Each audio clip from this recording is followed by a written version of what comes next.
ক্ষমতার অভ্যন্তরে তীব্র মতবিরোধ ও দ্বন্দ্বের গুঞ্জন। ইরানি প্রেসিডেন্টের পদত্যাগ নিয়ে জল্পনা। বিদ্যমান আইনের কঠোর প্রয়োগেই বাজিমাত। মার্কিন অভিবাসন চিত্রে অবিশ্বাস্য পরিবর্তন। নিউ জার্সিতে কারফিউ ভেঙে তীব্র বিক্ষোভ। আইস ডিটেনশন সেন্টার থেকে গ্রেপ্তার 20।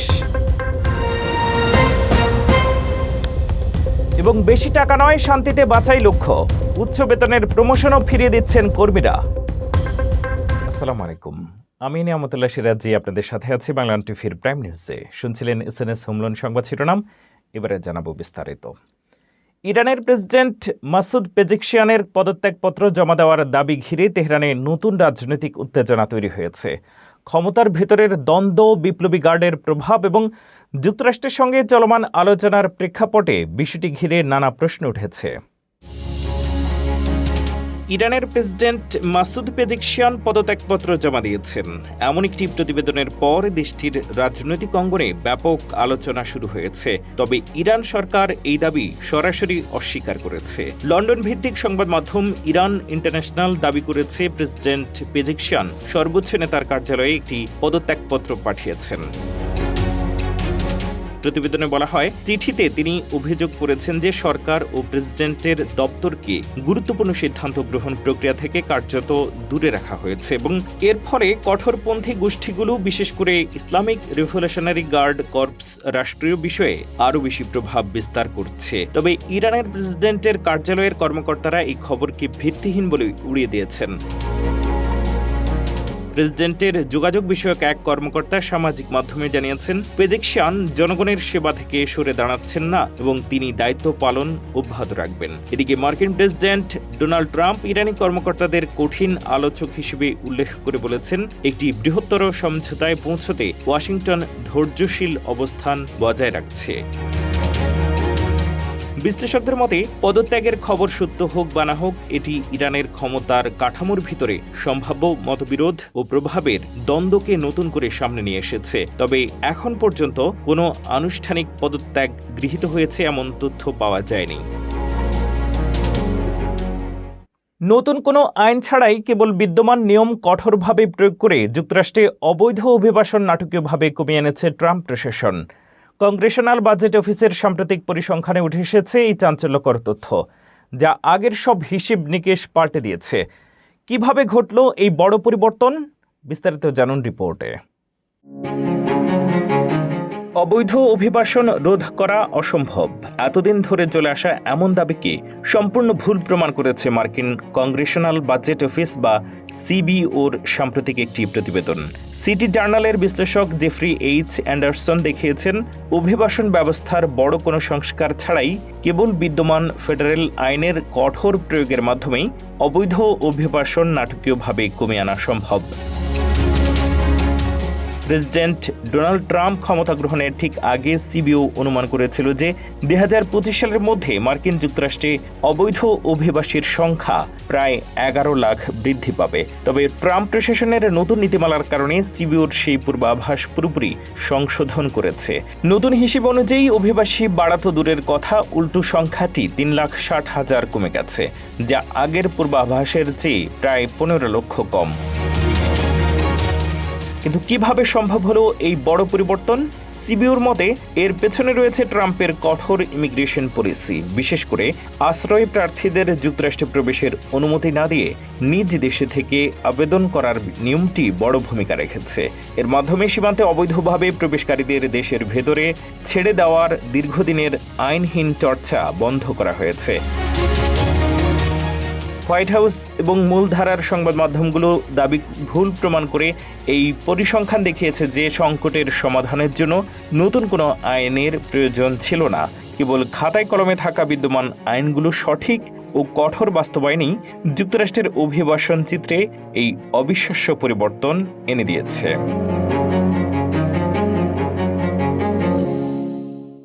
নিউ জার্সির ডেলানি হল অভিবাসন আটক কেন্দ্র ঘিরে চলমান বিক্ষোভে নতুন উত্তেজনা সৃষ্টি হয়েছে। কারফিউ অমান্য করার অভিযোগে অন্তত 20 জনকে গ্রেফতার করেছে পুলিশ। টিয়ার গ্যাস ব্যবহার, কড়া নিরাপত্তা এবং প্রশাসনের জিরো টলারেন্স বার্তা নিয়ে বিস্তারিত থাকছে এই প্রতিবেদনে। যুক্তরাষ্ট্রের নিউ জার্সি অঙ্গরাজ্যের নিউ ইয়র্ক শহরে অবস্থিত আইসের ডেলানি হল অভিবাসন আটক কেন্দ্র ঘিরে চলমান বিক্ষোভে নতুন করে উত্তেজনা ছড়িয়েছে। কারফিউ অমান্য করার অভিযোগে অন্তত ২০ জন বিক্ষোভকারীকে গ্রেপ্তার করেছে পুলিশ। এই ঘটনায় এলাকায় নিরাপত্তা ব্যবস্থা আরও জোরদার করা হয়েছে। রোববার রাতে স্থানীয় সময় রাত ৯টার পর থেকে ডেলানি হলের আশেপাশে জারি করা কারফিউ কার্যকর হয়। এর আগে পুলিশ বিক্ষোভকারীদের এলাকা ত্যাগ করার নির্দেশ দেয়। তবে একদল বিক্ষোভকারী সেখানে অবস্থান অব্যাহত রাখলে দাঙ্গা নিয়ন্ত্রণ সরঞ্জাম সহ পুলিশ সদস্যরা এগিয়ে যান। প্রত্যক্ষদর্শীদের তথ্য অনুযায়ী পরিস্থিতি নিয়ন্ত্রণে আনতে আইনশৃঙ্খলা বাহিনী টিয়ার গ্যাস নিক্ষেপ করে। এরপর বিক্ষোভকারীদের একটি অংশ সরে গেলেও অনেকে অবস্থান চালিয়ে যান। পরে পুলিশ কয়েকজনকে ঘিরে ফেলে এবং অন্তত ২০ থেকে ২৫ জনকে হাতকড়া পরিয়ে আটক করে নিয়ে যায়। এদিকে মার্কিন স্বরাষ্ট্র নিরাপত্তা বিভাগ বা DHS সামাজিক যোগাযোগ মাধ্যমে কঠোর বার্তা দিয়ে জানিয়েছে, সহিংসতা বা দাঙ্গার সঙ্গে জড়িতদের প্রতি কোনো ধরনের ছাড় দেওয়া হবে না। সংস্থাটি বলেছে, আইনশৃঙ্খলা রক্ষায় জিরো টলারেন্স নীতি অনুসরণ করা হবে।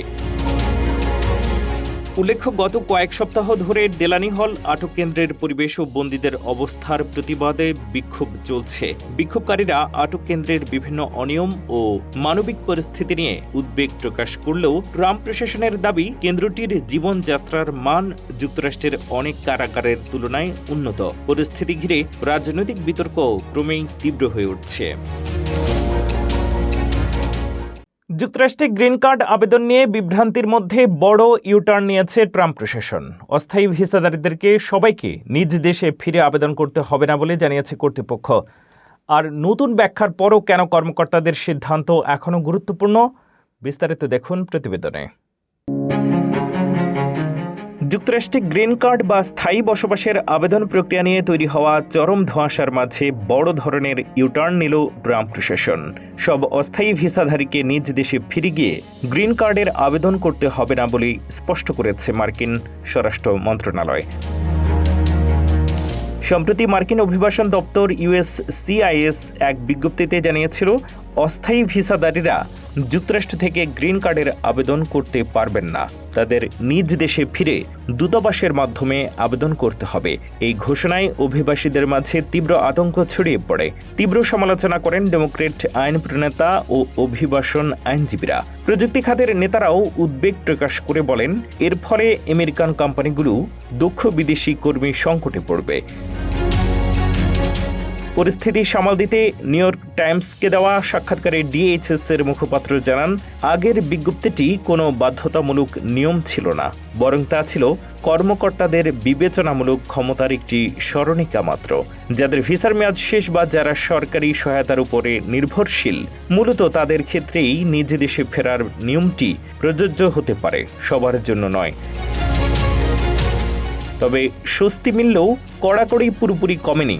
বর্তমানে অভিবাসন কর্মকর্তারা আবেদনকারীদের জিজ্ঞাসাবাদ করছেন যে কেন তারা যুক্তরাষ্ট্রের ভিতরে থেকেই আবেদন করতে চান।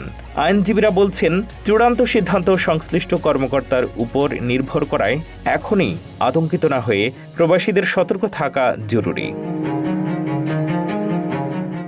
কর্পোরেট দুনিয়ায় শুরু হয়েছে এক নতুন ট্রেন্ড, যার নাম জব ড্রপিং।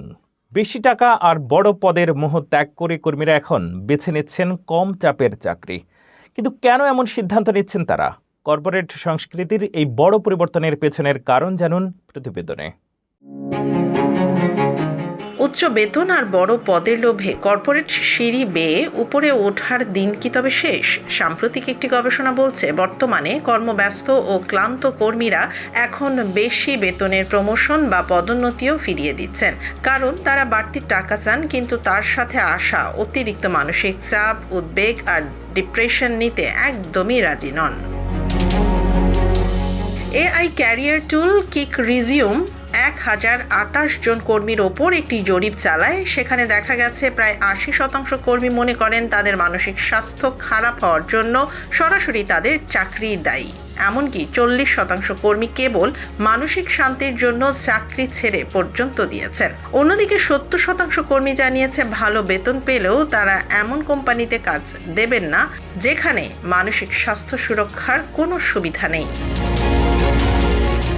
এই নতুন ট্রেন্ডকে বলা হচ্ছে জব ড্রপিং। অর্থাৎ জেনে শুনে কম চাপের এবং কম দায়িত্বের চাকরি বেছে নেয়া। বিশেষজ্ঞরা বলছেন আজকাল মানুষ কাজের পাশাপাশি পরিবারকে সময় দেয়া, সন্তানদের লালন পালন বা বয়স্ক বাবা মায়ের যত্ন নেয়ার জন্য একটি সুন্দর ওয়ার্ক লাইফ ব্যালেন্স খুঁজছেন। বর্তমান বৈশ্বিক অর্থনৈতিক মন্দা ও আকাশ ছোঁয়া মূল্যস্ফীতির বাজারে এমন সিদ্ধান্ত নেওয়া মোটেও সহজ নয়। তবে এই জরিপ প্রমাণ করেছে যে আধুনিক কর্মীরা পকেট ভারী করার চেয়ে নিজেদের মানসিক সুস্থতাকে অনেক বেশি প্রাধান্য দিচ্ছেন। দিন শেষে বেশি টাকা নয়, বরং শান্তিতে বেঁচে থাকাই তাদের পেশাজীবীদের মূল লক্ষ্য।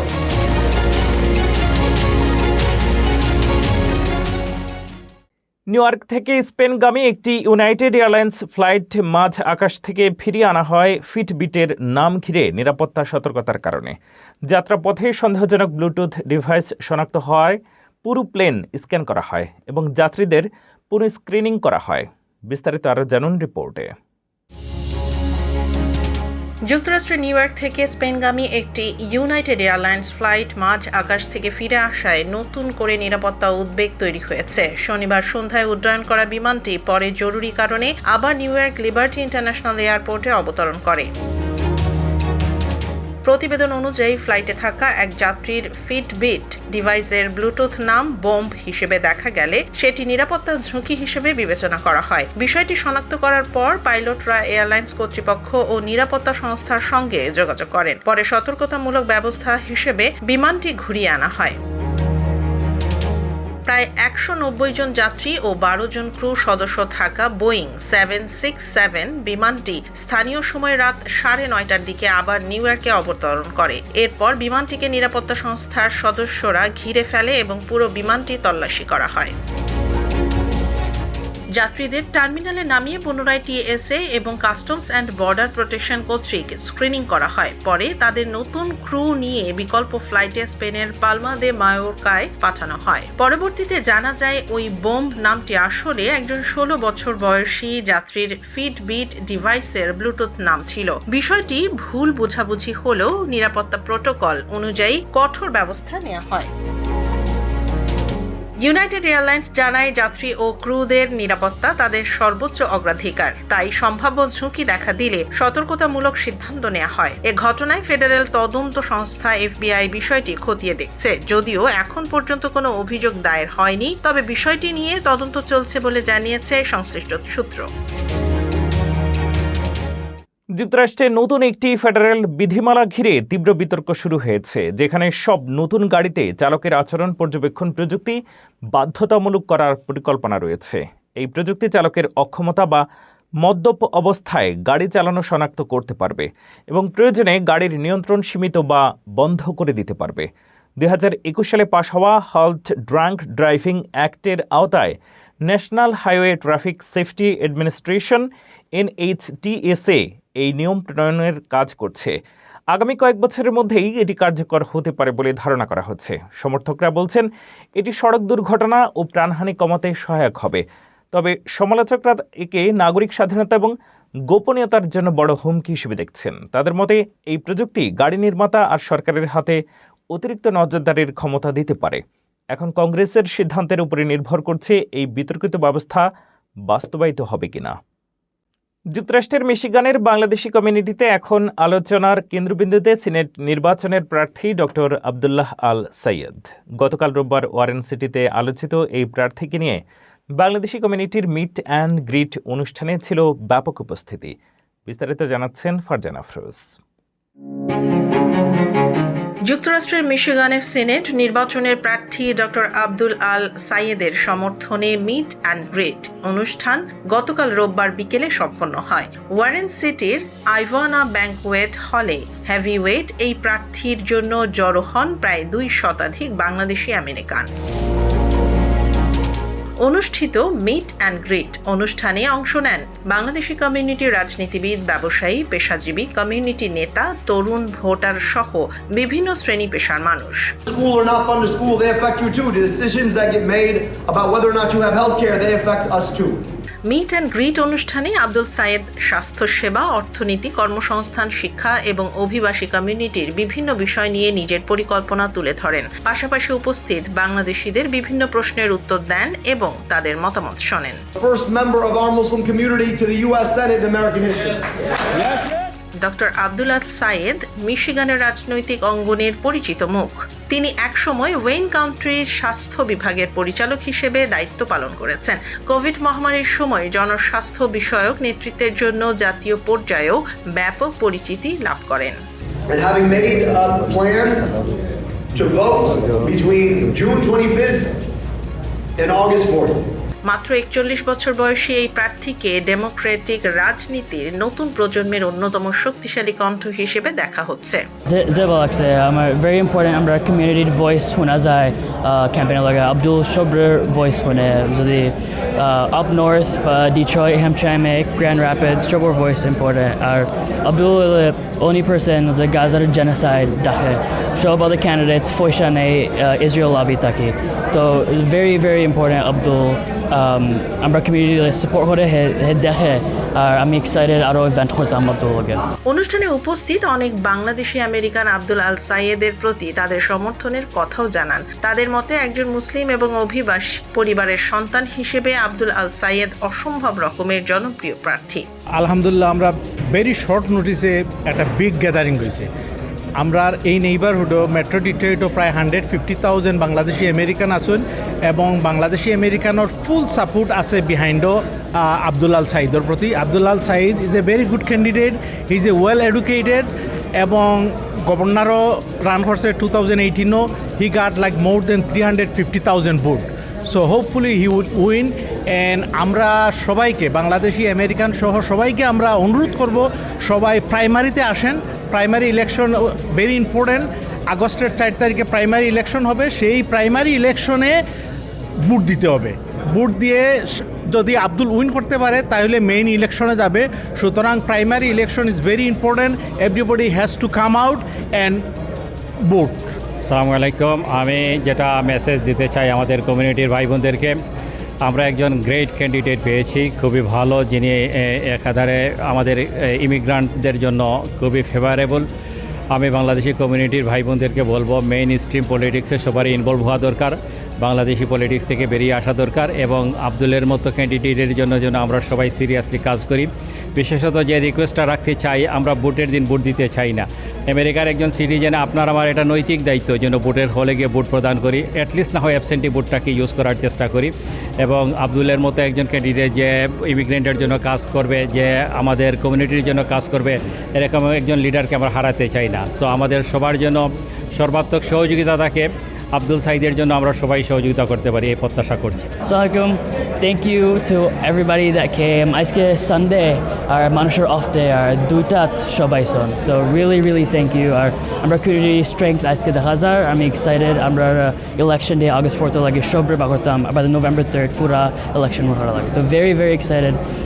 আমি ভেরি এক্সাইটেড। আমরা কমিউনিটি টার্ন আউট করছেন আর ইয়ং মানুষ আমি ভেরি এক্সাইটেড। তো প্লিজ আও আর ফুয়াফুরি তার টার্ন আউট করো, সব ভলান্টিয়ার হতে পারবা। বা আমরা community very important role in our democracy আর আজকে দেখা গেছে। রাজনৈতিক বিশ্লেষকদের মতে মিশিগানের সিনেট নির্বাচন যত এগিয়ে আসছে ততই আলোচনায় উঠে আসছে আব্দুল সাইদের নাম। আজকের এই senator Abdul El Sayed was running for US Senate. So we were participating in organizing this event for Abdul Al Said from Bangladeshi community, youth Bangladeshi community, and all over Bangladeshi communities. And we are saying what Abdul Al Said said, that he wants to make sure that money out of pocket, money in people's pocket, and definitely Medicare for all, and that is the slogan, and that's kind of attract all of us. We need this to happen. We are requesting all Bangladeshi community to come and join with us in this campaign and make sure you vote on August 4th. You can actually vote early in absentee. So we are requesting to vote before August 4th, or if you do not vote on absentee ballot for any reason, then please do make sure go out and vote. Please.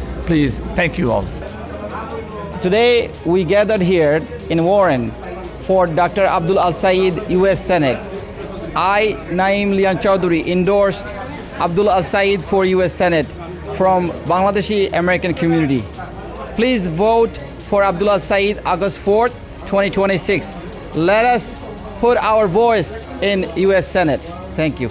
Bangladeshi কমিউনিটির সঙ্গে সরাসরি সংযোগ, প্রাণবন্ত আলোচনা এবং ব্যাপক অংশগ্রহণের মধ্য দিয়ে শেষ হয়েছে আব্দুল সাইদের এই মিট অ্যান্ড গ্রিট অনুষ্ঠান। এখন দেখার বিষয় আসন্ন সিনেট নির্বাচনে এই জনসম্পৃক্ততা ভোটের মাঠে কতটা প্রভাব ফেলতে পারে।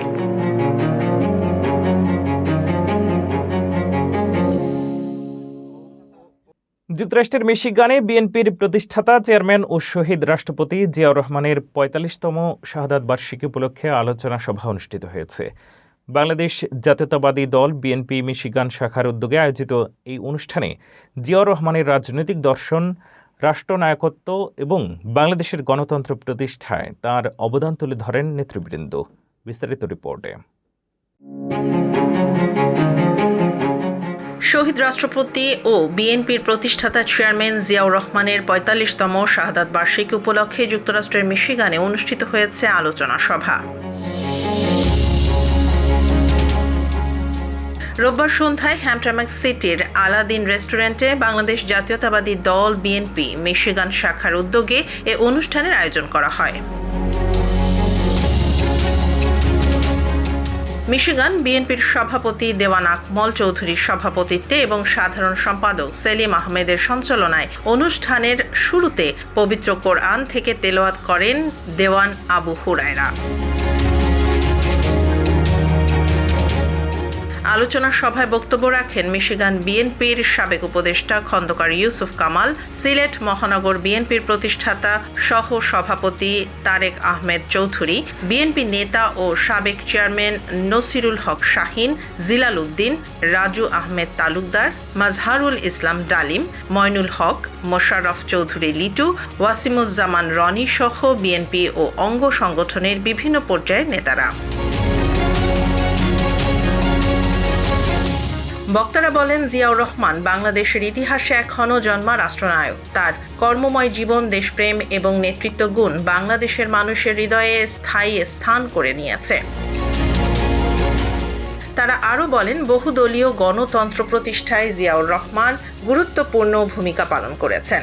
পাশাপাশি দক্ষিণ এশিয়ার আঞ্চলিক সহযোগিতার জোরদারে সার্ক প্রতিষ্ঠার স্বপ্নদ্রষ্টা হিসেবেও তার অবদান স্মরণীয় হয়ে থাকবে। অনুষ্ঠানে উপস্থিত নেতাকর্মীরা শহীদ রাষ্ট্রপতি জিয়াউর রহমানের আত্মার মাগফিরাত কামনা করেন এবং তার আদর্শ বাস্তবায়নে ঐক্যবদ্ধভাবে কাজ করার অঙ্গীকার ব্যক্ত করেন। এই ছিল বাংলাটিভির প্রাইম নিউজে। পরবর্তী প্রাইম নিউজ দেখার আমন্ত্রণ জানিয়ে শেষ করছি এখানেই। এতক্ষণ সাথে থাকার জন্য ধন্যবাদ।